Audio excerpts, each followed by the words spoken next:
today.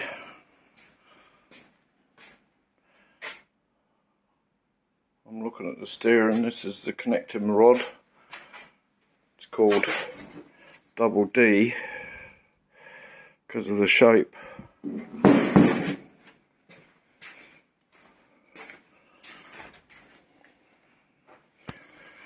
And that's the first UJ that goes there, and that's going to go up to this double, which when it comes out about here somewhere should take me over to where my little marks are, where I think my steering column's going to come through. I mean,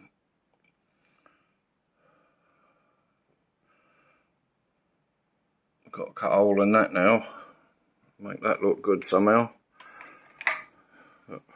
Got a rake of these joints that are range from 100 to 150 quid each. That's the support bearing. As soon as you've got more than one UJ, you have to support it, so that's going to go there somewhere to line up with that. So I've got to make a mounting for that. All very testicle. I've made progress on the wiring. I've got it all wrapped up to a point. Comes out through this tube, through the body. Got my new alternator and steering box mount. That was 200 quid from America. Little bit of faffing around. Alternator lines up lovely. Got to just alter these a little bit because it's not quite in line with the front groove. I need to get some belts. It's easier to see the angle. Of course, that's my new air filter. Not without its problems. The bolt that comes with it, it goes down. It's not big enough to go in the hole in the carburetor. So I've got to get a bolt for that.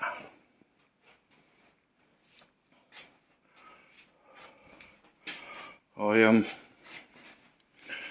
spent the last couple of days mucking about with the handbrake cable, which you can see that wired coated one in there,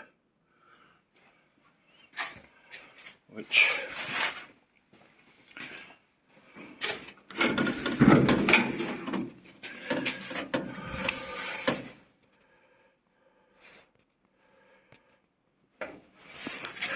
feel light setting on the camera, so the cables come up through there. That's the fuse box mounted up in there. That lever here with the knob on is what opens the vent at the front, and this lever here is the handbrake.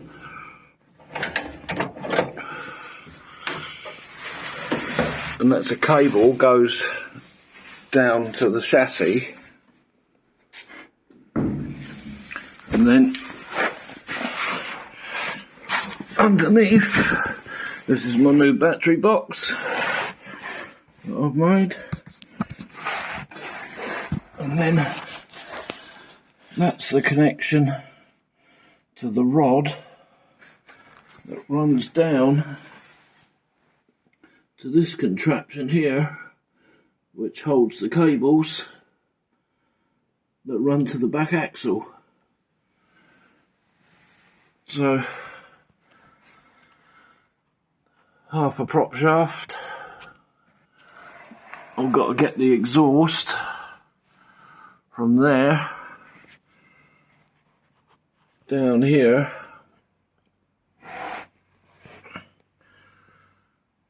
It'll have to come round through that hole there, really tight bend through that hole there,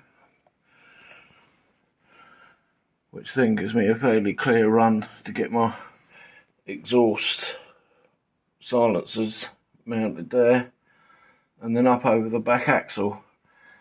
I did want it to come out at the side, but it would stick down like that far from the chassis,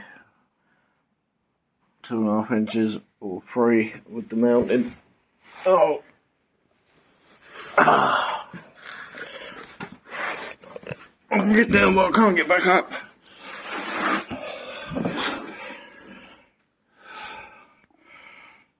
I did my running boards, which I've probably posted the video up earlier. The column got to go down that gap down to here, the sort of shaped bit. It's got to go through that. So, all sorts of technical issues on. Got to make the ends, put the caps on the spark plug leads and get the leads on the distributor so the firing order's right.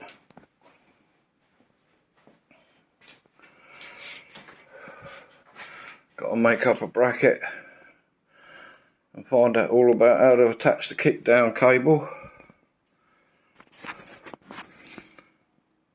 Ooh, that looks like a fuel make it happener, which I've nicked off of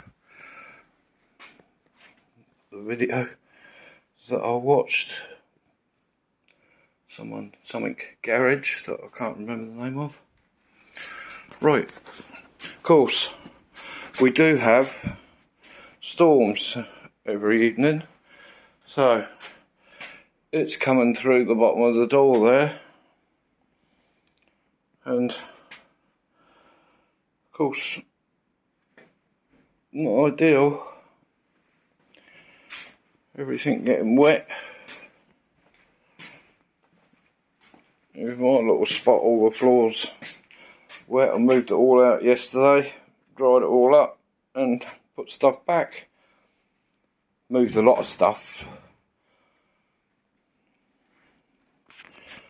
but yeah, that's hot rodding